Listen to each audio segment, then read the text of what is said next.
कुछ वर्षों पहले मगध की तपती राहों पर पंडित चंद्रगुप्त लकड़ी की खराऊ पहने अपनी यात्रा पर निकले थे। उनके पीछे उनका प्रिय लेकिन चंचल चेला गोवर्धन दास पसीने से तरबतर एक भारी पोटली कंधे पर लटकाए लड़खड़ा रहा था। धूल के गुबार उनके सफेद वस्त्रों को मटमैला कर चुके थे। गुरुजी रुक जाइए, मेरे प्राण अब गले तक आ गए हैं। इस बंजर जमीन पर चलते चलते 3 पहर बीत गए, पर न कहीं पानी मिला न छाया। क्या हम आज भूखे ही मर जाएंगे? वत्स, विचलित मत हो। कष्ट ही मनुष्य के धैर्य की परीक्षा लेते हैं। देख, सामने वह जो ऊंची मीनारें और स्वर्ण कलश चमक रहे हैं, वह कोई समृद्ध राज्य लगता है। वहीं विश्राम करेंगे। गुरुजी, आपकी बातें तो महान हैं, पर भूख के मारे मेरे पेट में चूहे दौड़ रहे हैं। अगर वो राज्य समृद्ध है तो पक्का वहां की रसोई भी लाजवाब होगी। अब और इंतजार नहीं होता। मेरी आंखों के सामने तो पूड़ियां और मालपुए नाच रहे हैं। चलिए जल्दी कदम बढ़ाइए, कहीं भंडारा खत्म ना हो जाए। वत्स, तेरी दृष्टि केवल पेट की तृप्ति पर है, किंतु मेरी दृष्टि वहां की नियति पर। स्मरण रहे, जहां भोजन सुलभ हो वहां सावधानी भी अनिवार्य है। खैर चल, देखते हैं उन स्वर्ण कलशों के पीछे कैसी नगरी और कैसा न्याय छिपा है। वे नगर के विशाल द्वार पर पहुंचे। द्वार पर नक्काशी इतनी अद्भुत थी कि वह देखने में बिल्कुल स्वर्ग जैसा प्रतीत हो रहा था। उसकी सुंदरता ऐसी थी कि देखते ही वह किसी का भी मन मोह ले। आहा गुरुजी, आनंद आ गया। यहाँ की हवा में ही शुद्ध घी और शक्कर की खुशबू घुली हुई है।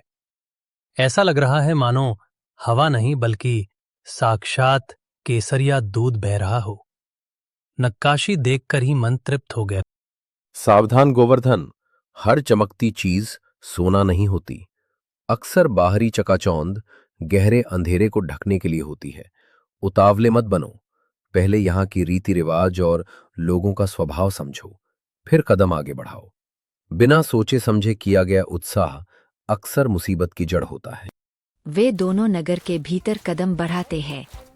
रास्ते में उन्हें सुरक्षा का जो नजारा दिखा वह बड़ा ही अजीब था।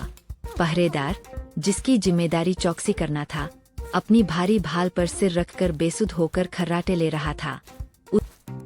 बाजार में घुसते ही गोवर्धन का मुंह खुला का खुला रह गया। एक तरफ कीमती मखमल के थान कीचड़ में पड़े थे और दूसरी तरफ सड़ी हुई घास मलमल पर सजी थी। वत्स, जहां का पहरेदार सो रहा हो और बिना बात का शोर हो, वहां का राजा विवेकहीन होता है। ये उत्सव नहीं, अनुशासन की कमी है। ऐसी जगह न्याय की उम्मीद कम ही होती है, इसलिए यहां बहुत संभल कर रहना होगा। गुरुजी, आप तो व्यर्थ ही चिंता करते हैं। जहां पहरेदार सो रहा हो वहां का राजा कितना दयालु और बेफिक्र होगा। और यह शोर तो खुशहाली की निशानी है। लगता है यहां दुख का नामो निशान नहीं है। चलिए ना महाराज, देखते हैं कि इस मेले में हमारे लिए क्या खास है। जैसे ही वे नगर के चौक पर पहुंचे, गोवर्धन की नजर एक विशाल हलवाई की दुकान पर पड़ी और उसने अपनी आंखें मलकर दोबारा देखा। उसे अपनी आंखों पर यकीन ही नहीं हो रहा था। गुरुजी, उधर देखिए, वो हलवाई की दुकान तो साक्षात स्वर्ग जैसी लग रही है। क्या महक है! अब तो मुझसे रहा नहीं जा रहा। चलिए ना गुरुजी, जरा पास चलकर तो देखिए कि वहां क्या पक रहा है। धीरज रखो गोवर्धन, केवल सुगंध और सजावट देखकर मोहित मत हो। जिस नगर के लक्षण हमने द्वार पर देखे हैं, वहां की मिठास में भी कोई न कोई कड़वा सच छुपा हो सकता है। चलो चलते हैं और देखते हैं कि यहाँ के व्यापार का ढंग क्या है, पर अपनी बुद्धि के कपाट खुले रखना। फिर वे दोनों उस दुकान की ओर चल देते हैं।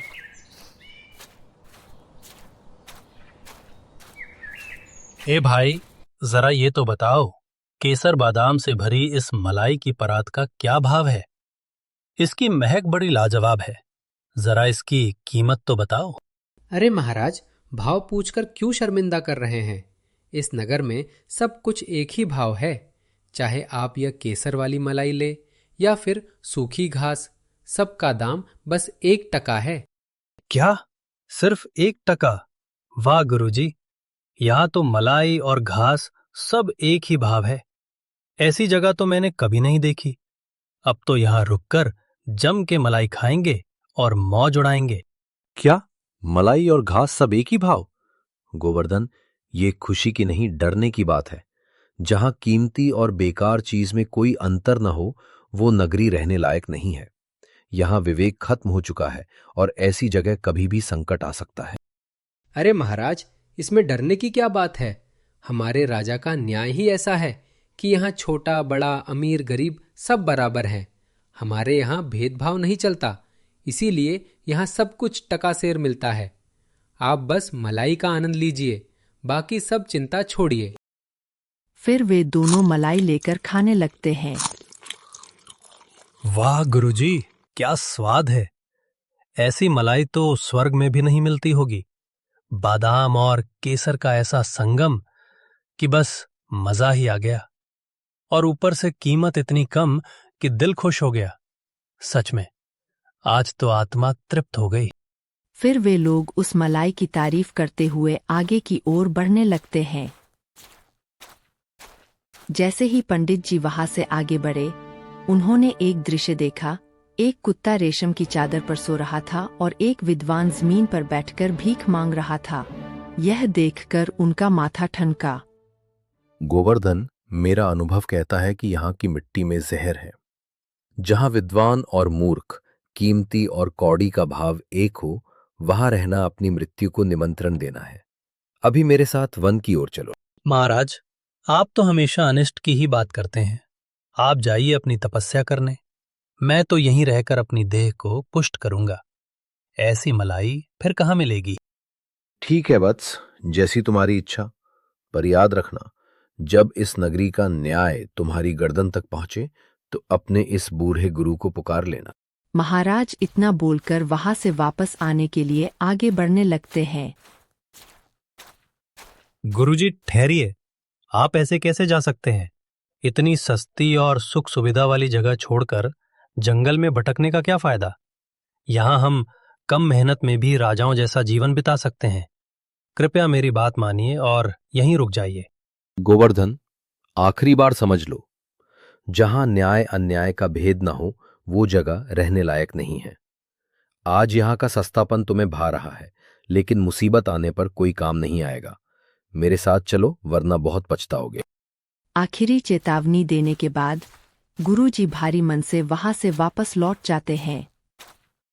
गोवर्धन फिर आगे चल दिया और चलते चलते उस नगर के राजमहल में पहुंच गया। वहां उसने देखा कि नगर का राजा चौपट अपने सिंहासन पर टेढ़ा बैठा था और मंत्री उसके ठीक सामने बैठा था। तभी एक फरियादी रोता हुआ दरबार में गिरा। दुहाई हो महाराज, कल्लू बनिए की पुरानी दीवार अचानक ढह गई और मेरी गरीब बकरी उसके नीचे दबकर शहीद हो गई। मुझे न्याय चाहिए। क्या? मेरी नगरी में बकरी की हत्या? मंत्री, यह मेरे शासन का अपमान है। उस हत्यारी दीवार को तुरंत जंजीरों में बांधकर मेरे सामने पेश करो। आज उसे ऐसी सजा मिलेगी कि फिर कोई दीवार गिरने की हिम्मत नहीं करेगी। गुस्ताखी माफ हो हुजूर, लेकिन दीवार तो बेजान मिट्टी की है। वो चलकर दरबार में कैसे आ सकती है? उसे जंजीरों में बांधकर लाना नामुमकिन है महाराज। अच्छा, तो उस राजगीर को पकड़ो जिसने वो कमजोर दीवार बनाई। उसने लापरवाही की है जिसकी वजह से बकरी की जान गई। उसे अभी गिरफ्तार करो और तुरंत फांसी पर लटका दो। सिपाही तुरंत गया और उस राजगीर को पकड़कर ले आया। महाराज, मेरा कोई दोष नहीं है।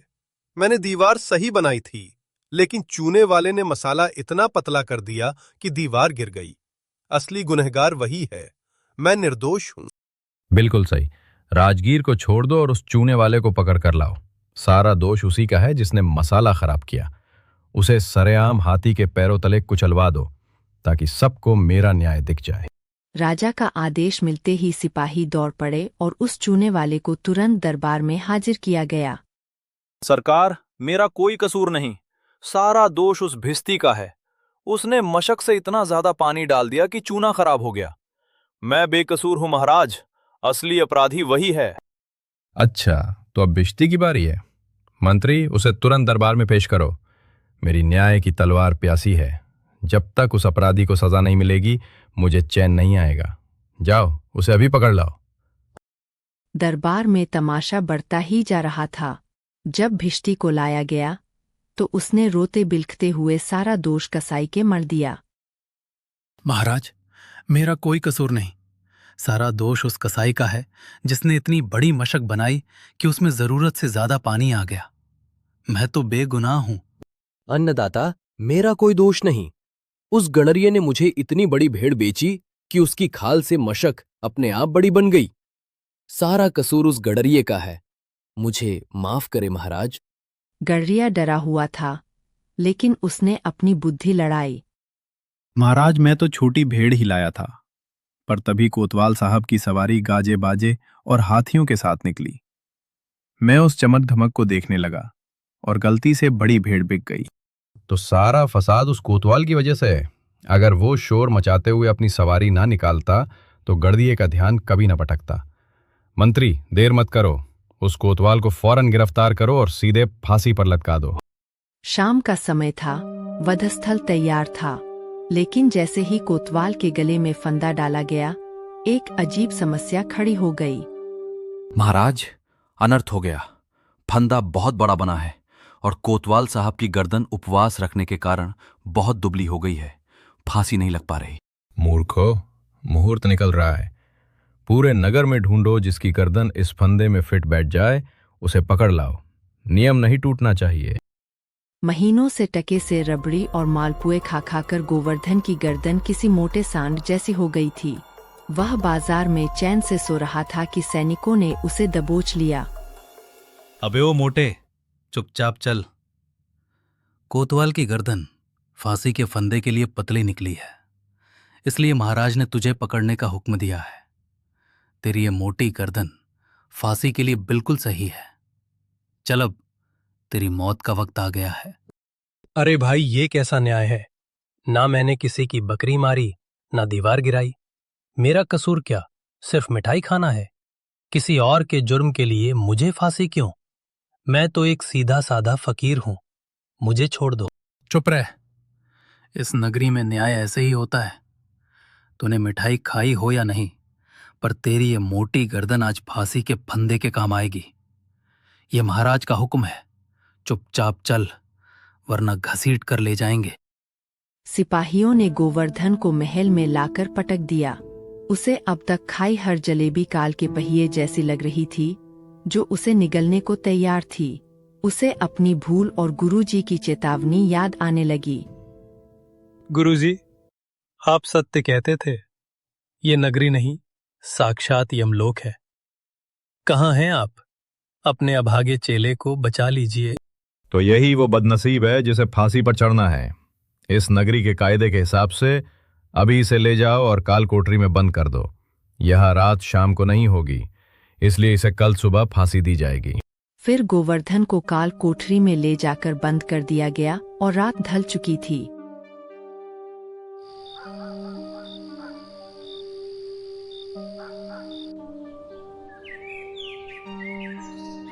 अगली सुबह गोवर्धन को फांसी के ऊंचे मंच पर खड़ा किया गया।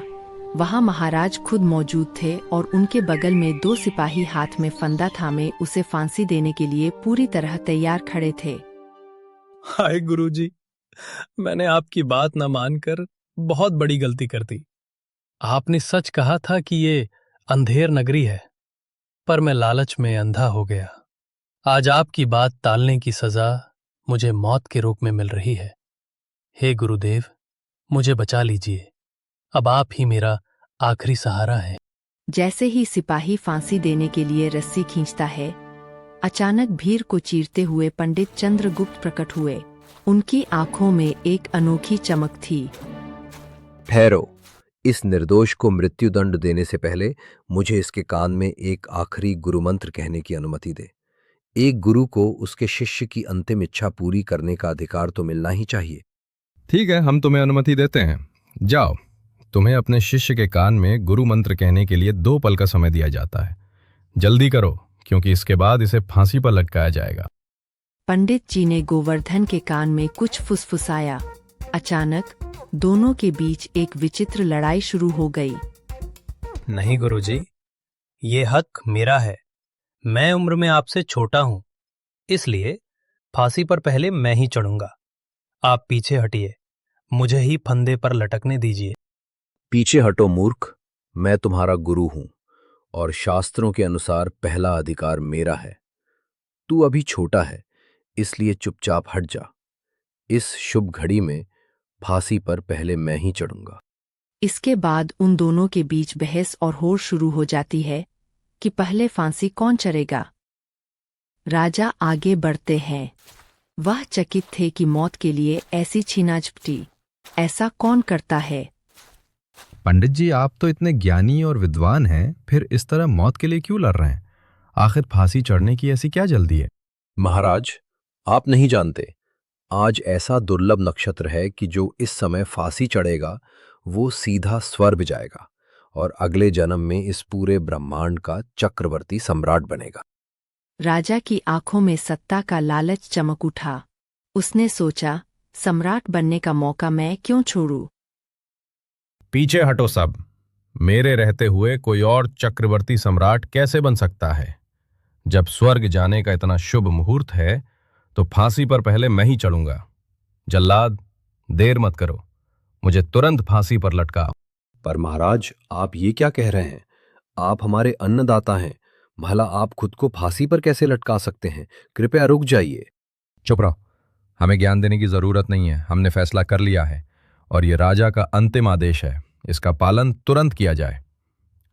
राजा स्वयं फांसी के फंदे पर झूल गया। राजा के स्वर्ग सिधारते ही पूरी नगरी ने राहत की सांस ली।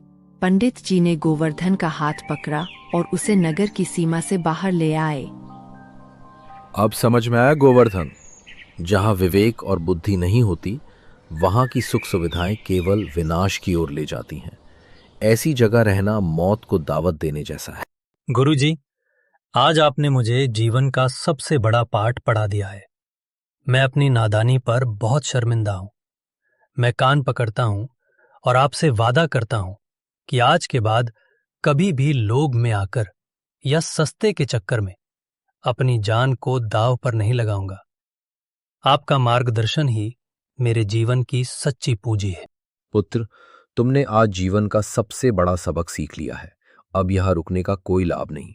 चलो अब वापस अपने घर की ओर प्रस्थान करते हैं, जहां शांति और संतोष है। अपनी पोटली उठाओ और आगे बढ़ो। पंडित जी की बातें सुनकर गोवर्धन के मन का सारा बोझ उतर गया। उसने अपनी पोटली कंधे पर लादी और गुरुजी के पीछे पीछे चल पड़ा। गुरुजी, सब तो ठीक है और आपकी बात भी 16 आने सच है, लेकिन एक बात कहूं, उस नगरी में चाहे जो भी गड़बड़ रही हो, पर वहां की रस मलाई बड़ी ही स्वादिष्ट थी। वैसी मिठास और कहीं नहीं मिलेगी। हाँ बेटा, रसमलाई तो बड़ी स्वादिष्ट थी ही, पर याद रखना, अगर मैं सही समय पर वहां ना पहुंचता ना, तो वो सारी मिठाई और स्वाद एक झटके में बाहर निकल जाता।